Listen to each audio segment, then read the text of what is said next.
Hello and welcome to this edition of TMA's Farm Margin Talk. This is Devin Schierling, Grain Marketing Manager for TMA.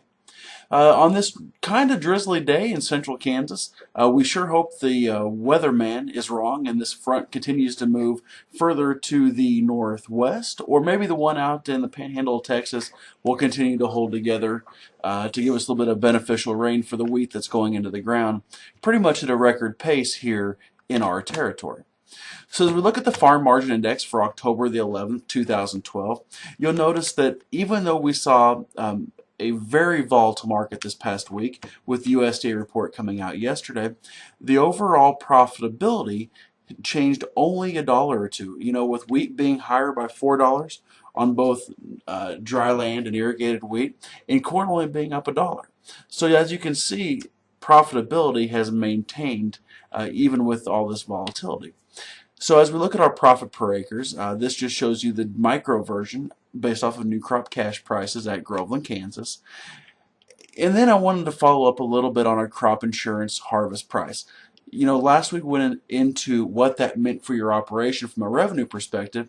Today I just want to give you an update. If today was the end of the averaging period, our average would be at $15.42 on beans and $7.52 on corn, and we're 43% complete.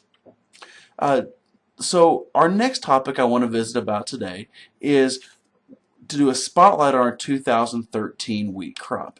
So as you look at our 2013 wheat, the purple line there shows us where $75 an acre of profitability is, which is where we're at today on dryland wheat. And it just kind of illustrates to you what that means as far as history, based off of an average yield of 45 bushels an acre. But the next piece of this puzzle is everyone is talking about making these crop nutrient plans right now and what they're going to do for their top dress wheat. And everyone's extremely dry and not knowing kind of what the right answer is. So I went ahead and put some information together. And today it takes 9.22 bushels of wheat to cover your crop nutrient expense, as you can see right down here. And if you would draw that line all the way across, you can see there's very few times in the last 10 years where we've dipped down into that quartile. But to better illustrate that, I put a percentile graph together that shows what 9.22 bushels means in the grand market scheme. So at 9.22 bushels, that means that 70% of the time it takes more bushels to lock in your fertilizer needs.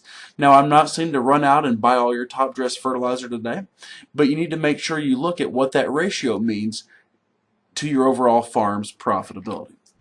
So what's causing the market to move today? USDA report, the fallback from an overly bullish report is a pullback today in the marketplace. And then just overall world weather and export news, it continues to drive our marketplace and continue to add to our volatile markets today. So for more additional information, feel free to contact one of our Team Marketing Alliance grain marketing or crop insurance specialists. Thank you and have a great weekend.